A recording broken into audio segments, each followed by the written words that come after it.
एक लक्षात ठेव, कर्म जर चांगले असतील तर त्याला कष्टाची जोड असेल तर यश का नाही मिळणार? अगं अजून तुझ्या पोरानं हातात कसलेले गंडे दोरे बांधलेले नाहीत, हेच माझं नशीब समजतो मी. बरं काय काही काय बोलताय हो? बोलवतच कसं तुम्हाला असं? बोलायचं काय यात? लक्षणं बघ त्याची. आता पण खोलीत काहीतरी विपरीतच चालू असेल त्याचे. हे प्रकार काय चालत हे खरंच समजेना झाले मला. त्याचं ते अमावस्या पौर्णिमेला तर दिवसभर बाहेरच असतो, आला की डायरेक्ट खोलीवर दूर दूर. छे छे छे छे, सगळं अगदी भयंकर आहे एवढं मात्र नक्की. काही नाही, हे सगळे तुमच्या मनाचे खेळ आहेत. होईल सगळं नीट.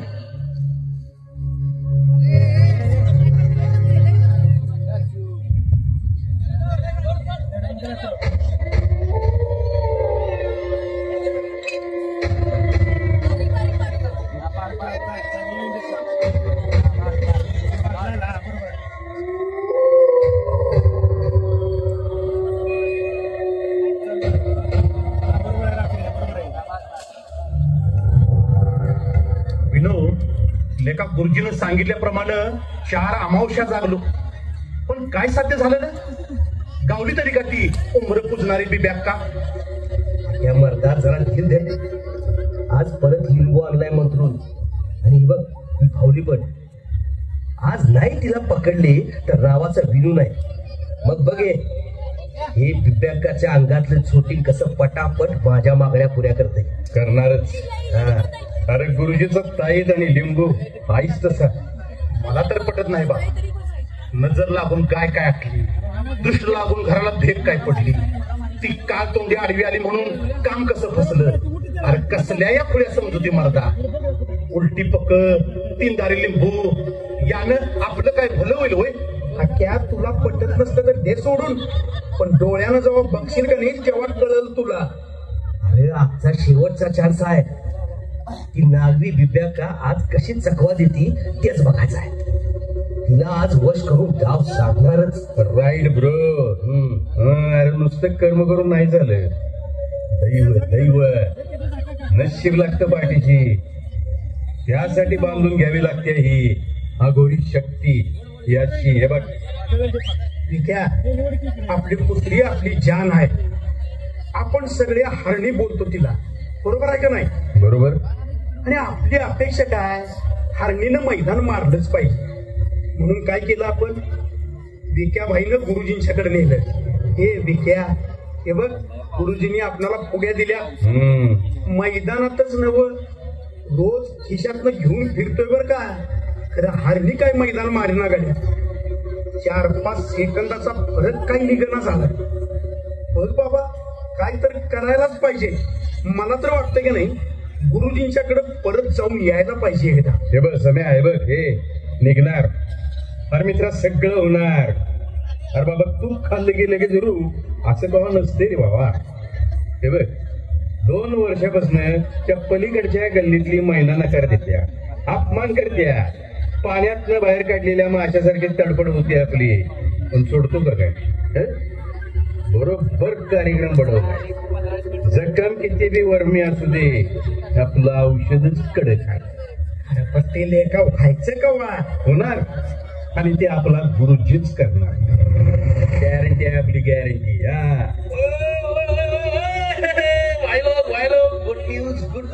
Good news. काय झालं? अरे आजचं सगळं सेलिब्रेशन वैभव संकपाल म्हणजे आपण करणार. काय बच्चे बस इथे एवढं का नटलंयस आज? अरे यार आपल्याला जॉब मिळाला. जॉब मंडेला जॉईनिंग.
ते जाऊ दे, कुठला जॉब लागला, कुठं लागला ते तर सांगशील का नाही? अरे TCL ला.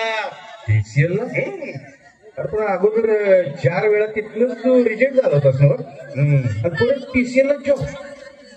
होय रे, लईच मोठ्या वशिला गाठलाच वाटतं. अरे विल्या वशिल्यानं होत नसतं सध्या विकी भाई. अरे गुरुजींचे गुरुजी हेडमास्टर भेटलेच आपले विषय हार पटणार नाही तुम्हाला. पण टोटल मंत्री आमदार तिथंच असतात. काय सांगतोय? अरे सगळी सूत्र तिथनं हलतात तिथनं. हे वैद्या मला एक सांग, अरे एवढ्या मोठ्या असते तिथे जातात म्हटल्यावर विषय मोठाच असणार नाही, खर्च बी लागेलच. पाण्याचा सोडा पण थोडाफार तिथला खर्च तर द्यावाच लागेल. आणि इन्स्टंट झटपट गोष्ट साध्य करायची तर मग विषय भावा हाडच करायला लागतं. करायला लागणार, जायला लागणार बघा. आता हे नाही पूर्ण खोलातच बसायचं. पैशाचं सोड, प्रत्येकानं जोडणं लावूया काय तर, आणि सगळे मिळून जाऊया. हा म्हणजे आधीच ते 10% वाल्यांचं देणं वाढलंय माझं. अरे गायातली चेन आईची एवढी मोडली, आता आणि कुठनं पैसा आणायचा यासाठी? हे बघ, तुला भविष्य काळ उज्ज्वल करायचंय का नाही? करायचंय का नाही? मग काय तर मग पैसा कुठनं बी आणता येईल. आधी ते विवेकाला गाठ, ती कुठं गावते का बघायला पाहिजे आपल्याला. त्याचं बघायलाच पाहिजे.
काय तर भलताच प्रकार आहे रे. जरा भयंकरच वाटायला लागले सगळं. माझ्याच्यानं काही धाडच होणार नाही. विचार की म्हणतात तू एक बसारी इथपर्यंत आलोयच, तर एकदा आपलं नशीब आजमावून बघूया. देवीच्या दरबारात येताना निशंक मनानं यायचं असतं. शंका असेल तर परतीचा मार्ग मोकळा आहे. नाही महाराज, नाही शंका असं काही नाही महाराज. कुठून आलात? आम्ही इथलंच आहे, आसपास. काय समस्या आहे? तुझ बोल बाबा. मोठ्या अपेक्षेनं आलोय महाराज तुमच्याकडे. 8-10 हजारांच्या नोकरीत आमच्या गरजा पूर्ण होणार नाही म्हणून गावातील एका गुरुजींकडून खूप प्रयत्न केले. गेल्या 5 अमावस्येला बाईची झोटीम पकडायला पण बघितलं, पण तिनं पण हातावर तुरी दिली. होय महाराज, अमावस्या पौर्णिमेला खेट घालून झालं, पण घरामध्ये राखणा बांधून बघितल्या. पारऊद कापरापासून ते दही भाताच्या निवदापातर सगळे उपाय करून बघितले, महाराज हाती यशच लागणं झाले. अहो, असं कुठलं मैदान राखलं नाही जिथं लिंबू आणि पुड्या सोबत नाहीत आमच्या. होय महाराज, आता यातून तुम्हीच मार्ग काढू शकताय. होय महाराज, होय. मोठ्या अपेक्षेनं आलोय महाराज. कुठल्या तरी गल्ली बोळात एखाद्या अंधाऱ्या खोलीत बसून कोणी काहीही सांगेल, तुमचं आयुष्य बदलेल. ढोंग ढोंग आहे हे ढोंग. त्यासाठी सिद्धी प्राप्त करावी लागते.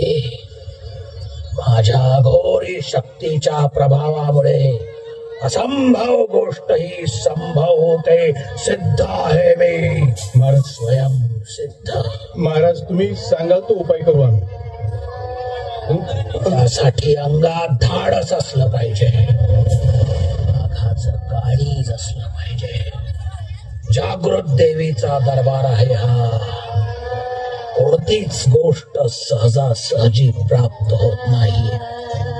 विधी असतात, अनेक साधने उपलब्ध करावी लागतात. जमेल. हा महाराज, तुम्ही काही काळजी करू नका. महाराज साधनं काही लागू देत, खर्चाची काही चिंता नाही. मूर्ख, बाजारात विकत मिळत नसतात असली साधने. कमी वेळात श्रीमंती हवी तर विधी सुद्धा कठीणच करावा लागेल. आहे तयारी?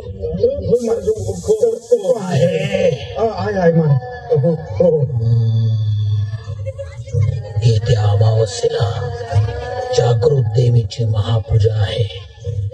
खूप वर्षानंतर आलेला हा सुवर्ण योग आहे. मोठा विधी होईल. त्यासाठी एक साधन हवं. तेच साधन सहज साध्य होणार नाही. ते जय जागृत. पण महाराज, काय साधन आणावं लागेल सांगा तुम्ही. ते साध्य करण्यासाठी आम्ही काय वाटेल ते करू. हा तुमच्या दैवयोगाचा भाग आहे. तुमच्या नशिबी असेल तर नक्की मिळेल. सांगा महाराज, सांगा. ऐका तर मग, तुमच्या उरात धाडस असेल तर गरोदर बाईच्या पोटातील गर्भाचे मंज मला आणून दे. मंज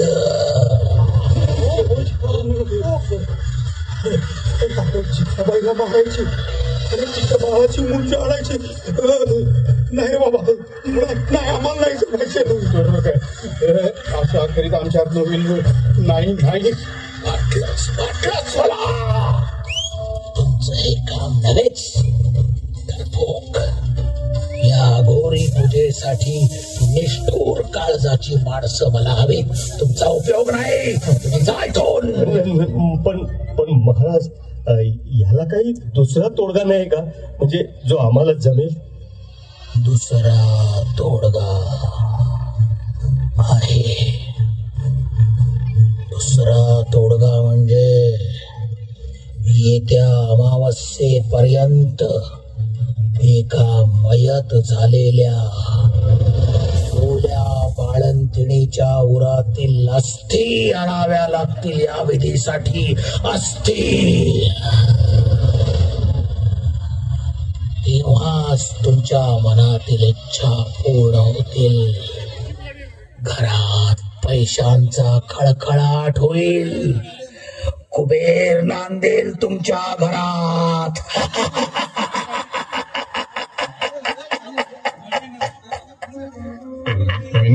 सम्या, अरे बाबा काय सांगताय ती? असलं काही जमणार नाही आपल्याला बाबा. ही मुंज असती शक्य आहे काय? नको नको, राहू दे बाबा, राहू दे. नसेल तर चालते व्हा देवीच्या दरबारातून. वाघाचं काळी जावं नाही घडणार. ते निघा निघा निघा. विन्या, विक्या, चला चला इथनं. आपल्याला नको असलं काय? नाही बाबा जमायचं. अरे हट, एवढ्याच माघार घेतलीच? मी नाही माघार घेणार. मला मोठं व्हायचं आहे आणि मी त्यासाठी काहीही करेन. अरे विनय, तुला काही वेळ बीट लागले काय? विन्या, विचार कर मर्दा. हे बघ, येत असलास तर चल आमच्या बरोबर. आम्ही तरी जातो बाबा इथनं. महाराज, मी आणेन त्या अस्थी. मी या विधीची तयारी करा लवकरच. मी अस्थी घेऊन तुमच्या हाती सोपवेन. ठीक आहे. जर त्या साधनाची उपलब्धता तू केलीसच तर घरात कोणत्या तरी एका कोपऱ्यात तिच्या समोर तू मनातील इच्छा व्यक्त करून पूजा कर आणि मगच इथे घेऊन ये. ठीक आहे महाराज. इथूनच तुझ्या नव्या पर्वाला सुरुवात होतीये. सिद्ध आहे मी, स्वयं सिद्ध. महाराज, एक विचारू. रोज तुम्ही असं प्रत्येकाला हे नवनवीन भयंकर उपाय सांगता, ते सुद्धा तुमच्यावर विश्वास ठेवून या गोष्टींच्या मागे लागताय. असं किती दिवस चालायचं?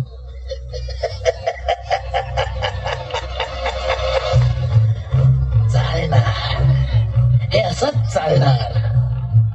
अरे यांचं आयुष्य निराशावादी बनलंय, पण मन आशावादी आहे. आणि जोपर्यंत अशा माणसांच्या मनामध्ये आशा, अपेक्षा, मोह, लालच आहे, तोपर्यंत आपला दरबार असाच भरत राहणार. जोपर्यंत या समाजातील लोक अंधश्रद्धेचे भक्त आहेत, तोपर्यंत आपला दरबार अशा मूर्ख लोकांनी ओसंडून वाहत असेल.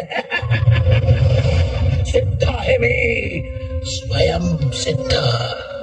महाराज, काही काही लोक आपल्याकडे परत येतात, काम यशस्वी झालं म्हणून सांगतात. त्यांचं काय? होतात काही जण यशस्वी होतात, त्यांच्यात चांगल्या कर्माची फळे मिळतात, दैवयोगाने मिळतात, त्यांच्या नशिबाने ते सफल होतात. पण बक्षिसी मात्र या बाबांच्या नावावर फाडली जाते. असं चालत राहणार. सावली सावली लाख्या सुराची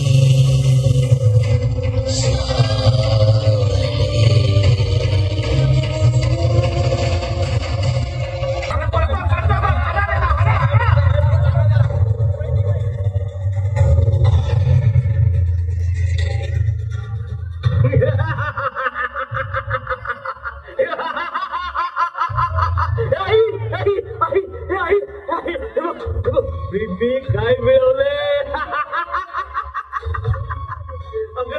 अगं तुझा मुलगा आता असाध्य ते साध्य करून दाखवणार आहे.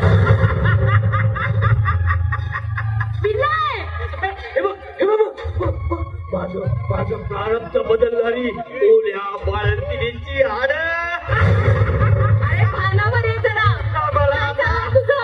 संपत्ती मिळाल, मी जे मागेल ते मिळाल.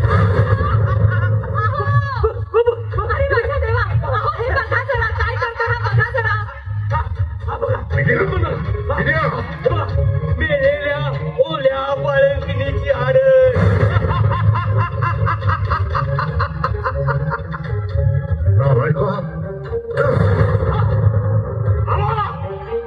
असल्या घाणेरड्या गोष्टी करण्या आहेत, पण तुझी मजल गेली. जाता हो आत्ताच्या आता माझ्या घरात. अरे देवा, आमचं कुठलं पूर्वजन्मीचं पाप तुझा साप घरात वाढवून आम्ही. बघितलंस वासंती, बघितलंस या हरामखोराच्या या अघोरी गोष्टी आजवर नजरेआड केल्यास, म्हणून आजचा हा काळा दिवस दिसतोय आम्हाला. आत्ताच्या आत्ता फेकून दे त्या राखणा आणि त्या पावल्या घराबाहेर लवकर. जर माझ्या सातारा हातावर ही माझी कमाई आहे. मी रात्रीच्या रात्री जागून मिळवले ही असतं.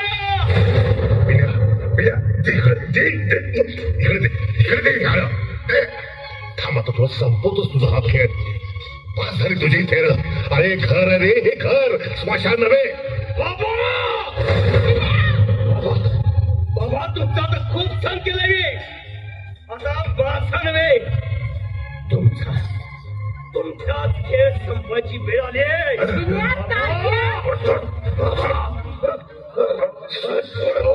या बाबाची आयुष्याची पुंजी तुझ्यावर उधळली, त्याच्या जीवावर उठलायस तू. हे तू मध्ये पडली. माझ्या आयुष्याच्या प्रगतीसाठी माझा नशीब नव्हे तर तुम्ही आडकाठी करताय.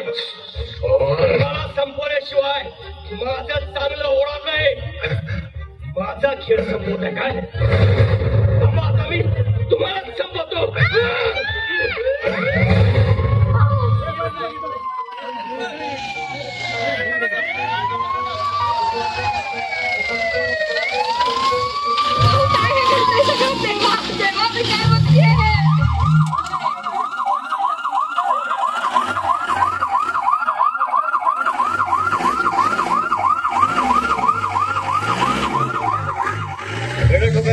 मला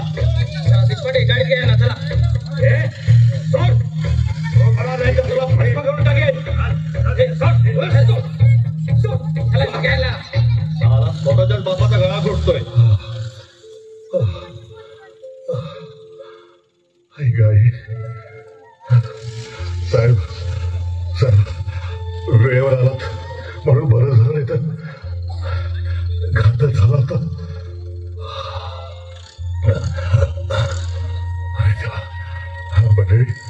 मंडळी मला माफ करा. मी माझ्या पोराला वेळी चावलं नाही आणि त्यामुळं त्यानंही स्वतःला सावरलं नाही. अहो तुम्ही का अपराधी वाटून घेताय स्वतःला? ही आजची बेबंद तरुणाई अशा शॉर्टकटच्या आहारी जाते, जो मार्ग केवळ अज्ञान अभिलाषा या फसव्या पायघडीवर चालतो. शेवटी फसगत, अपराध आणि पश्चाताप याशिवाय हाती काहीच लागत नाही. अहो जेव्हा ज्ञानाच्या उजेडातील श्रद्धा हरते, तेव्हा अज्ञानाच्या काळोखातील अंधश्रद्धा आपसूक विजय ठरते. खरंय साहेब, कष्ट, प्रयत्न, ध्येयवाद यांचे संस्कार कमी होऊन आपसूक संपत्तीचा मोह अनावर होतो. तेव्हा तेव्हा हा रात्रीचा खेळ असाच सुरू राहतो आणि कित्येकांचे आयुष्य बर्बाद करत राहतो. कुठवर चालणार आहे कोणाच ठाऊक. घेऊन जा त्याला. अरे